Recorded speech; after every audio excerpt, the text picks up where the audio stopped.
আসসালামু আলাইকুম। গতকাল রাত্রে একটা ভিডিও দেখলাম, পোস্ট দেখলাম। আমাদের বাংলাদেশের ক্রিকেটের আর এক নবাব তামিম ইকবাল খান, তিনি ফেসবুকে একটা পোস্ট দিয়ে সে আন্তর্জাতিক ক্রিকেট থেকে বিদায় নিয়েছে।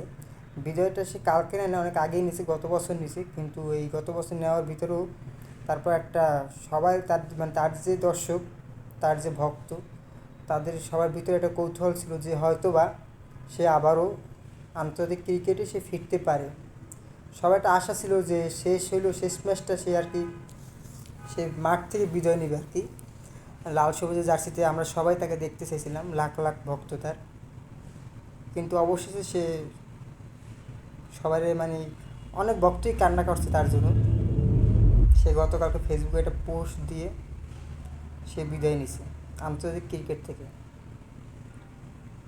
তার এই পোস্টের ভিতরে যারা পোস্টটা পড়ছেন তারা হয়তো বা বুঝতে পারছেন বা বোঝারই কথা যে পোস্টের ভিতরে হাজারো হাজারো অভিমান ছিল।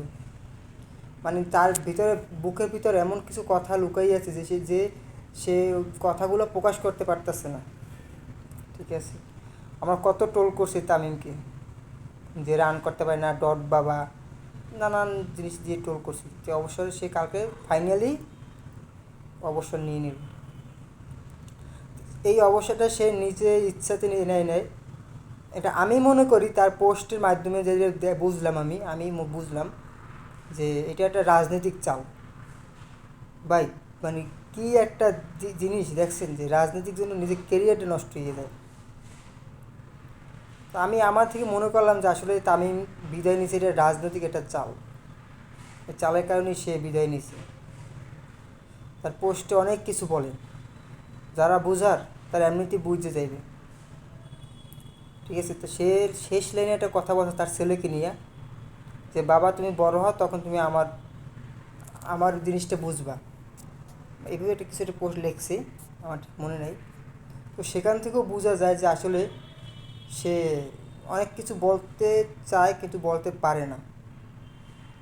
যে আমরা দু চোখে যেগুলো দেখি আসলে তার আড়ালেও অনেক কিছু লুকাই থাকে। ঠিক তামিমের এই যে আন্তর্জাতিক ক্রিকেট থেকে বিদায় নেওয়াটাও একটা অস্বাভাবিক, মাইনে নেওয়া যায় না এটা আসলে। যে লোকটা সে আন্তর্জাতিক ক্রিকেট থেকে মাইনে নিয়েছে, মানে বিদায় নিছে। সে কিন্তু এখন আপনি দেখেন যে যারা এখনও যারা ক্রিকেট খেলে, যে তাদের থেকে অনেকে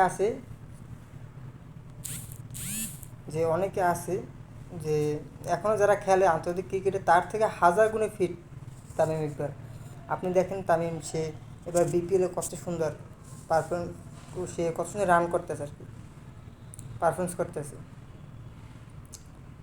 তো কী বলবো আসলে, মানে বাংলাদেশ মানে এমন একটা দেশ,